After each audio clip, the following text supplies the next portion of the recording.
Next, we welcome Venerable Bhante Sanathavihari to share on a deeply relevant topic, bypassing the wound, how spiritual seeking can mask unhealed trauma. So Bhante Sanathavihari is a Mexican-American Theravada Buddhist monastic from Los Angeles, California.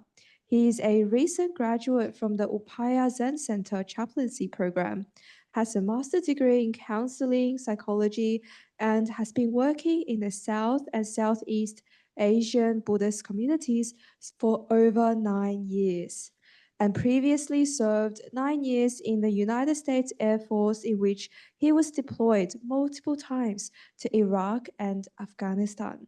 He also leads Casa de Bhavana, a project to bring the Dharma to the Spanish-speaking world. So please join me in welcoming Bhante Sanathavihari.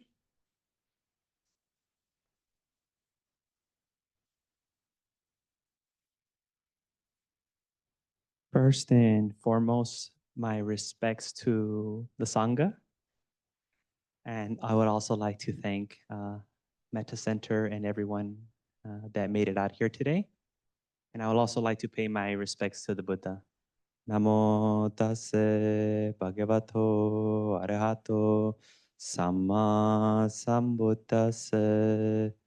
Namo tassa bhagavato arahato samma sambuddhassa.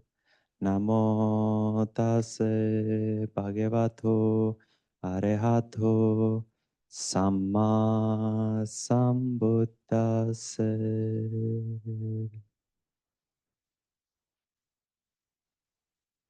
I hope everyone had a good time here. I hope that everyone had a good lunch, had some refreshments. I'd like to start off with a quote that I often find myself citing and sharing with people. Very common one.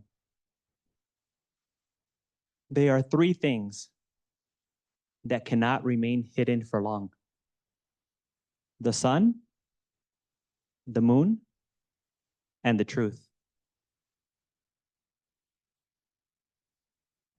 You cannot hide from the truth. It doesn't matter how painful, how ugly, how disgusting, how uncomfortable, how sad the truth is. Hiding from the truth is also suffering.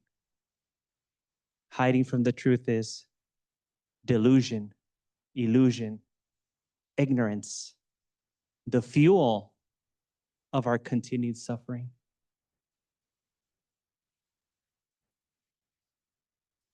In the last 10 years as a Buddhist monastic, I have seen how I myself have been hiding from the truth. I see how many, out of their own pain and suffering, out of the injustice in the world, come looking to hide from the truth. The external truth of the disasters and calamities of our times, and the internal truth of everything that's inside of you.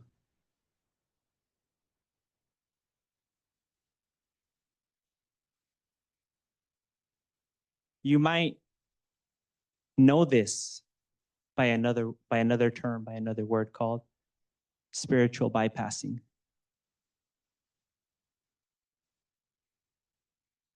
Spiritual bypassing is just an avoidance strategy, a defense mechanism.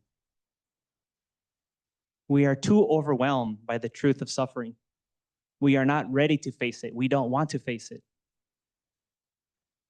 So we seek some comfort.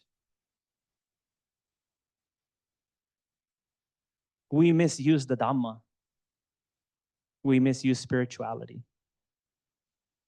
Much like people misuse other things.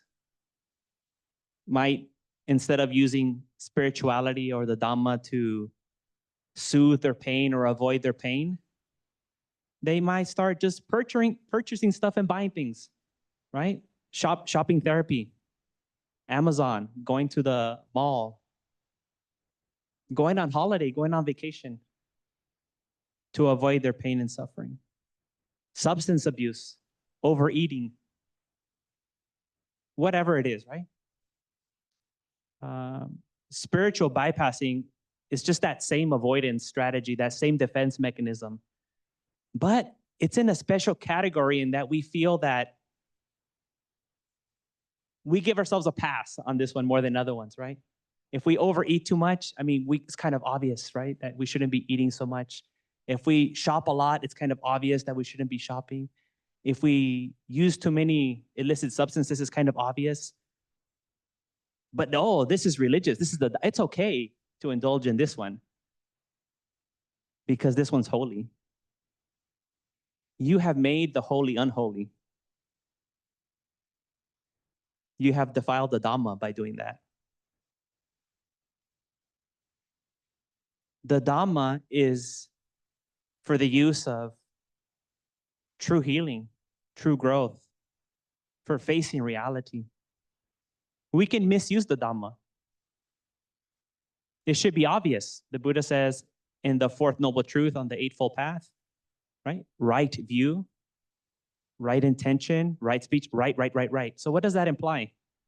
That there's a wrong way to do it. There's micha. There's micha, that means wrong, the incorrect way of doing things. Just like there's right or wholesome mindfulness, then there's wrong mindfulness. Directing your mind, keeping in mind, recalling those things that don't serve you. So we can misuse the Dhamma in many ways. So I'm just going to share now some of the many ways that I've seen people kind of not properly, not skillfully use these different resources that are available to us in Buddhist practice. And I think the main one is using the Dhamma as an escape mechanism. Right? We kind of have this idea of the lonely monastic in the forest, in the mountain, by themselves, getting away from everything, right? So then we have some sort of difficult experience. We're in a lot of suffering, and we think, well, the solution is to be like those ancient monks and like run away and escape. But you have misunderstood what these monks are trying to do. They actually went there to confront all their pain. They didn't want any distractions. They didn't want any temptation. They wanted to really sit with their pain. Some of them literally sitting in pain, as we heard yesterday, for a long time. But that's not the case when we mask our traumas, when we hide from our pain. We go there to escape it, right? And as soon as some unwholesome thought comes to mind, as soon as we see the pain arising, as soon as we see the trauma arising, that adverse experience, then somehow we think our meditation is wrong. I'm not properly meditating. No, you're meditating properly. You just don't want to deal with that, with what came up.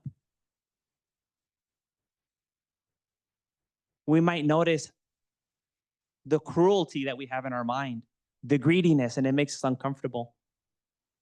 We might notice the hate and resentment we have for those that we love.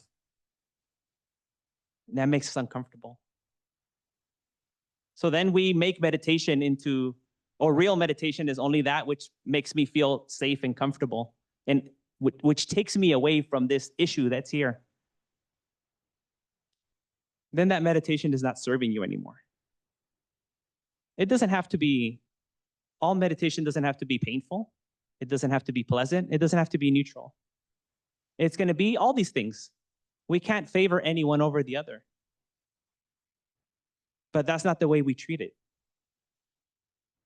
We treat it as a way to numb ourselves, right? Many of us might treat meditation as a way to numb ourselves, to escape, to deny, to make us feel like a good person. Oh, I must be a good person because I'm meditating all the time. I must have gotten over my greed, hatred, and delusion because I was so calm in meditation.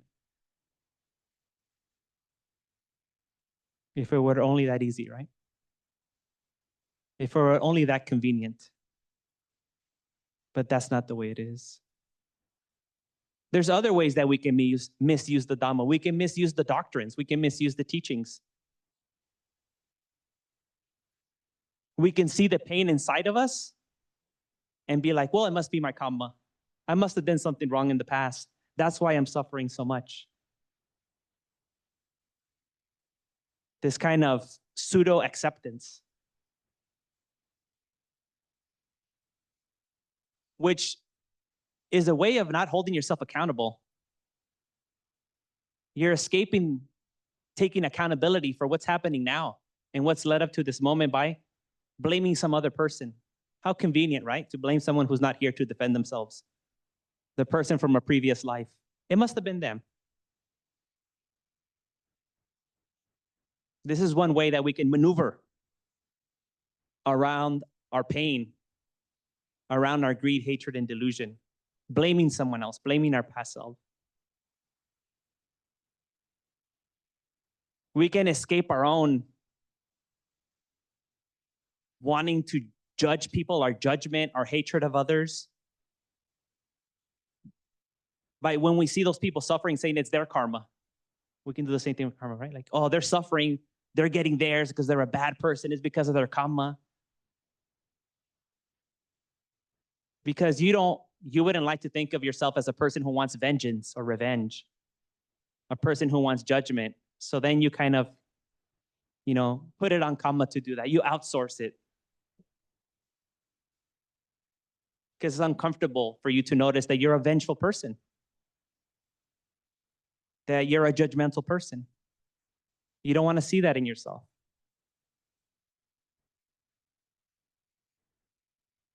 We can outsource, we can bypass the work that we need to do by falling into this trap of guru worshiping and putting all the burden on the teacher. I know about that. Not because it happens to me, but because I did it to my teachers. Right? That's a way of bypassing all the work. And if we don't do it with our teachers, like the ones that are physically here, then we do it with the Buddha, right? The Buddha will do it, or some other being will do it.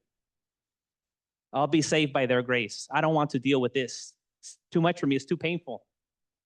The challenge is overwhelming. So we try to go around it.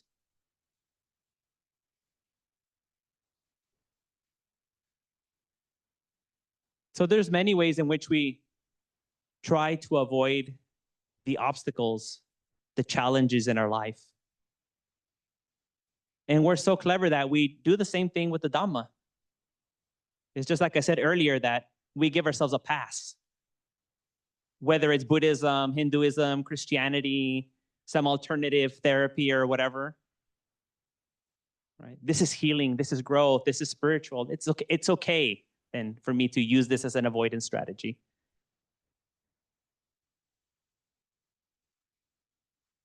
So it's not that, spirituality or religion or any of these things, any of these techniques that I shared with you, any of these doctrines, any of these views are inherently wrong. It's just how we use them. We're misusing them.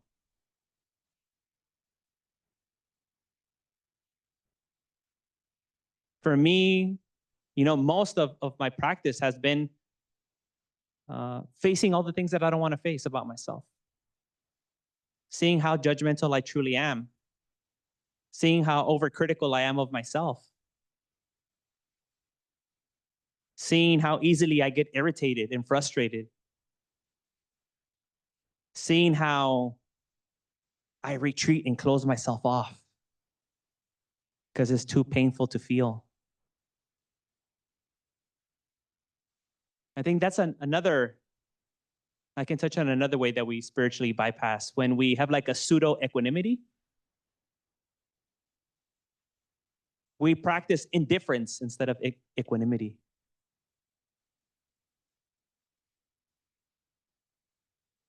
Indifference is not caring.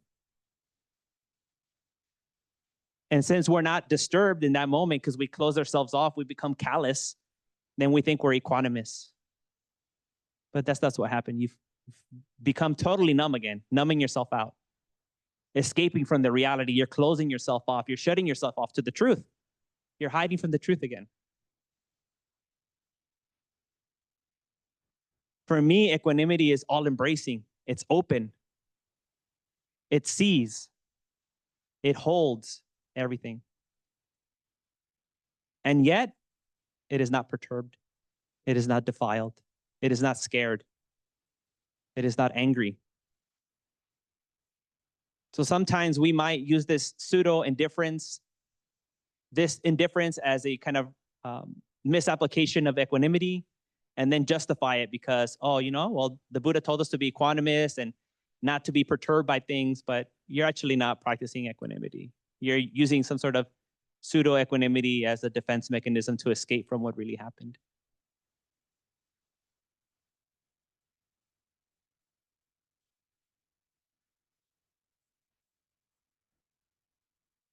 We're so clever. We're so clever for trying to get our way.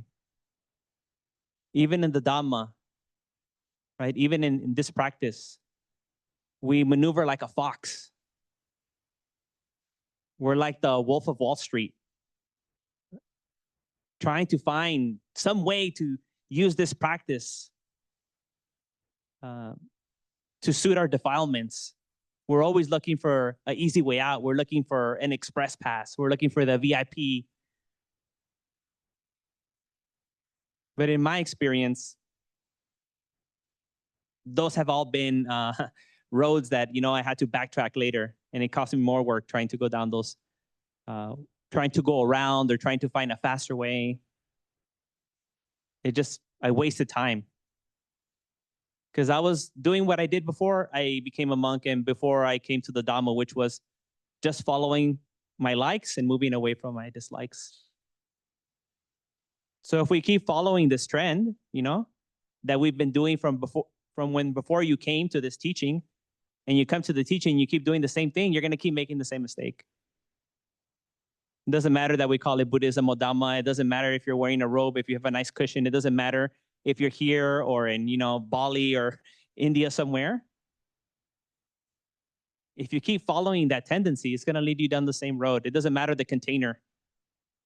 The container doesn't matter. So what we really need to do is change the way, change our intention, change our perception. And instead of always seeking comfort, always seeking pleasure, always seeking our way, we need to be with things as they are and face things. The good, the bad, the ugly, the boring, the attractive, the repulsive.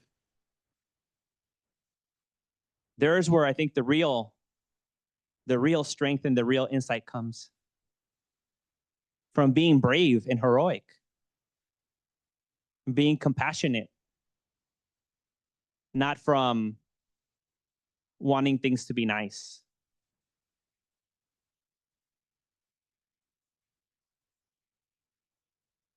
So I wanted to leave time for Q&As. I know there hasn't been many opportunities for questions and answers. I know I'm kind of throwing this on the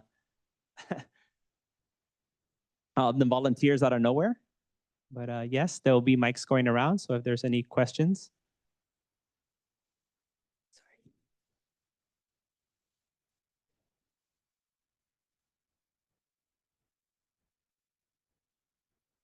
Dear Variable and all the people, I'm Janet. I conduct research in mindfulness in teaching trauma.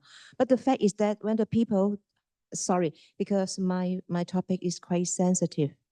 But I think there's so many people will support you if you have any sensitive feelings, right? Okay. Yeah, because teaching trauma is not easy. And also we find that there's some young people who commit suicide. And when I want to help, I want to come to help, but actually those trauma feelings are hard to say and hard to talk to other people. And also it's not easy. When we conduct the research, we find that mindfulness can help. And on the same time, if you focus on mindfulness, you would also create a stress.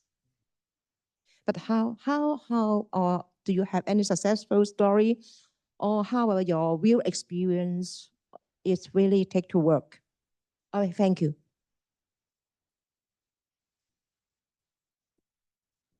So as a monastic, what I have found the most skillful and beneficial approach is just to be with them, to be with the person. I can think of 2 or 3 people throughout the years that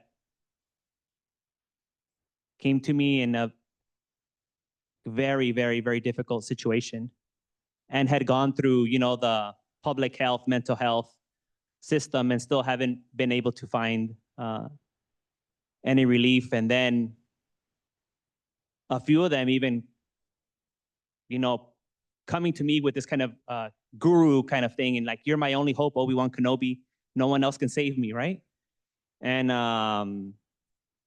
that made me feel so uncomfortable because this person might take their life if you don't help them, right? I don't think there's any technique. I don't think there's anything we can say. I don't think there's any method, I think just showing them that there's someone who cares, that there's at least one person in the world that you matter to, because a lot of these people feel hopeless. There's no light in their life. So I think we can put like technique and dharma, psychotherapy, everything to the side and just care. Just be with them. Be with them in that uncomfortable situation. Don't try to, as soon as they start crying, oh, don't cry, feel good. Or don't, when they tell you something that's very difficult, don't kind of like, move away from it. Because when we move away from it, we're showing it like, well, I don't want to hear that. It's not good to me. You're hurting me. So we kind of just want to be with them in that pain, in that suffering, and witness it. And I think once they start, this relationship builds up and they're like, oh, this person is not trying to control me, trying to tell me not to feel bad. This person also is not scared of my suffering. This person accepts me and sees me for who I am. After that relationship is built in that trust, then all these other things can kind of be worked out. And I've seen a lot of these people, once they're able to feel safe and secure, I mean, these are intelligent people. They're just as intelligent as anyone else. They can figure things out. It's just that in those moments, they're so overwhelmed. They don't know what's up or down. So if we're with them, they can start stabilizing. Once they're stable, we just facilitate their own natural, healing process. But I haven't seen any particular Buddhist or mindfulness technique that, is like revolutionary and, it's going to save everyone with trauma and all this. No, it's just be there. But even this being there, I think it's rare in the world. It's not something that you can find. I know a lot of people that get paid to be there for people and they're not doing a good job about it, and I don't think I was that good in the beginning too, because I wanted to be a full-time meditator and people would come and, share everything with me or trauma dump and I wasn't ready and I would just want to move away because it's difficult. I don't want to hear these stories. Like it bothers you. You dream about it. You think about it. You're thinking about this person who's in pain and you can't do anything. It makes your day rather uncomfortable. But it's not an easy thing to be there with the pain of others. So I think that simple act of really being there and showing the person that you care is probably the most powerful thing we can do for someone. Mm-hmm.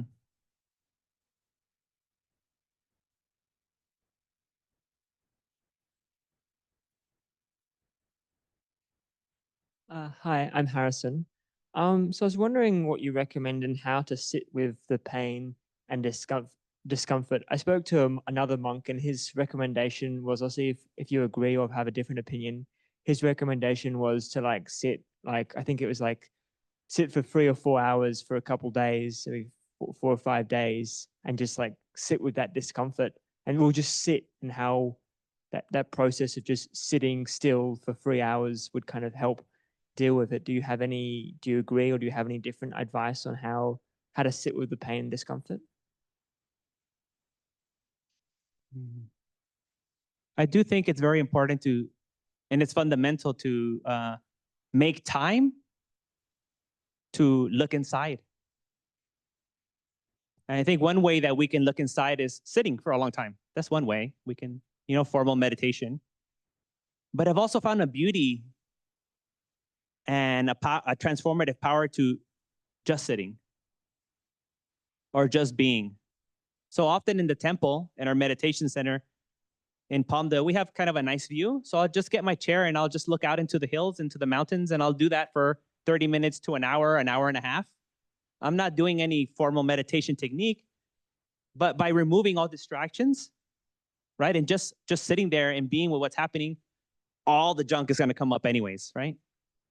So it doesn't have to be that formal. You just need to create the intention and allow the time to be there with that.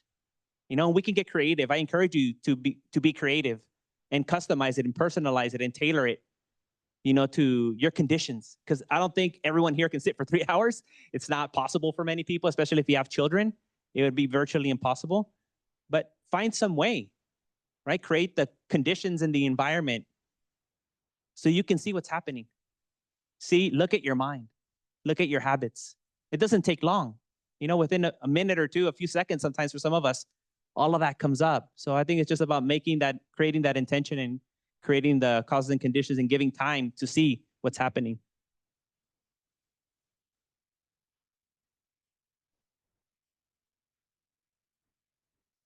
Yes.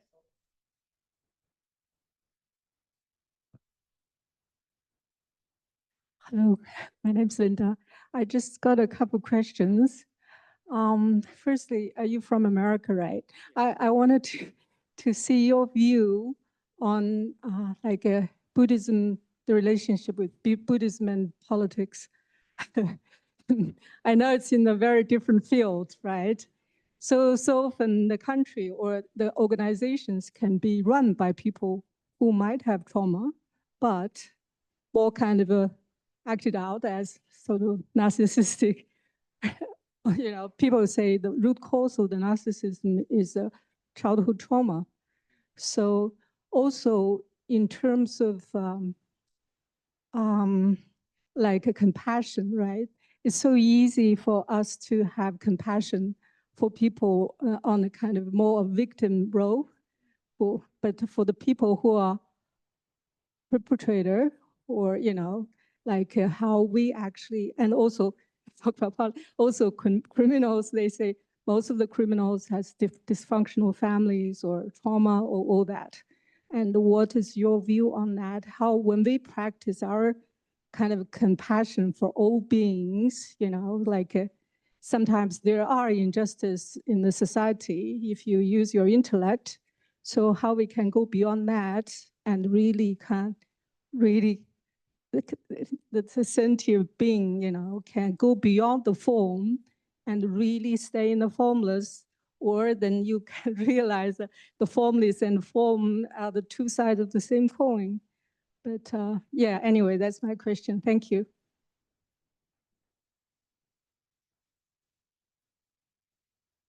I'm a big fan and proponent of starting where you're at. So if we want to develop anything, whether it's compassion or any other kind of quality, I think it's important to start where we're at. So starting with oneself, starting with the people around us, those that we love, and gradually expanding. I wouldn't recommend, you know, meditating on the most difficult people in the world and, you know, trying to cultivate compassion for them. You're either going to feel like a lot of like hypocrisy, or you might just fall into just parroting and just saying sabbe sata bhavantu sukhitata, and you don't feel it, you know? There might not be nothing there, or it might be too triggering for you and more unwholesome qualities might arise. So I guess what I'm saying is, you know, practice to the extent that you can. And I feel that as we get more skillful and these qualities grow more and more, there'll come a time when it'll be easier, right? And more natural. Actually, it happens organically. Then that person won't be that difficult of a person to practice with. But, you know, I like this theme of going back and trying to see a person, trying to see the person who they were before they were this person, or backtracking to their childhood. I think it's a very important exercise. You know, I think of people who were, these two men who were unfortunate enough to be the sons of Saddam Hussein, right? And think about what kind of upbringing did they get. And you start thinking about this and it becomes rather obvious why they did the things that they did in Iraq as the sons of Saddam Hussein. I mean, if it was my parent, I would end up doing probably the same thing, right? Sometimes we fall into the trap of thinking we're like, oh, we're different. Like if I were, you know, Saddam Hussein's son, I wouldn't be bad. I would be a good person. We're all products of our environment. We're all conditioned. And I think from that perspective, then comes the understanding. From the understanding comes the loving kindness, compassion, sympathetic joy, and equanimity. So I think that is a valid exercise to recognize that, something happened throughout their development. Maybe not necessarily in childhood, maybe as a teenager, maybe as a young adult. Something's happened, right? And then now this person is somehow expressing themselves in an unskillful way. That's helped me deal with like all these big figures in the world who are perpetrating all this violence. But that doesn't mean, we shouldn't protest, right? Or maybe even debate them or challenge them in some way. I think Buddhism definitely allows for those challenges. We see the Buddha intervening in two different wars, right? In one he was successful, and in the other one he wasn't successful. We see the Buddha intervening when a king and his army are going to go kill Angulimala. So, I mean, the Buddha interfered many times in state affairs, but he always did it in a kind of non-violent, right? And harmonious and from a place of compassion and wisdom. And I think that's the trick, because we might start off with good intentions, but when the boots hit the ground, when the rubber hits the road, we might feel overwhelmed, and then we lose sight of what we're trying to do, and we try to fight fire with fire. And there's the danger, right? So we have to know the danger in all the things that we do, the dangers in pulling out our phone, the dangers of, walking down the street, the dangers of all these things that can trigger unwholesome states in us. And maybe even though we have this intention that we want to help and heal, maybe that particular topic, like politics, there's too much danger for us in this moment. We're not ready. And we have to find some other creative way in which we can help. And maybe that's by just not adding to the fire, Mm-hmm.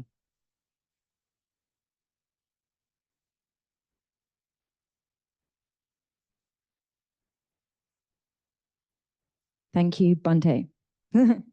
I would like to hear you speak to, let's say that, this self is very sneaky and hard to see in the context of praise and gain. I noticed in myself recently, I had an experience of this praise and gain, and I also recognized myself maybe bypassing, going, somebody would be like, oh, you're so, you did this, you're so good, you. And then I was like, not self. Then I was like, oh no, I'm not actually receiving praise. So I'm curious on that. Yeah. I think many spiritual or good people do that bypass, right? Like this pseudo humility, false humility, where we tend to accept a lot of criticism, right? Like when people point, oh yes, I'm horrible, oh yes, I'm bad, even from oneself. But when people praise you, oh no, right? It's like a one-sided kind of feedback that we receive. And I think some of us, we're not used to being praised, we're not used to being loved, we're not used to being cared for, then it makes us feel uncomfortable, right? So we have to learn to feel comfortable being praised. Maybe we weren't praised as children. Growing up, we were never acknowledged, we were never seen, we were never validated. Now all of a sudden, this new experience, I mean, it's rather scary, overwhelming, right? So that's something also that we need to work on, is if you did something right and people acknowledge you, that's fine. And if it makes you feel good, that's also fine, right? And then, but also recognizing the danger of not making it more than it actually is, right? Now I'm the best, I'm the greatest, I'm the most altruistic, I'm the most generous, right? So we're always kind of walking that thin tightrope, right? But we should learn to be with the uncomfortableness, right, of accepting praise, right? If it's well given, if it's well deserved, that's fine.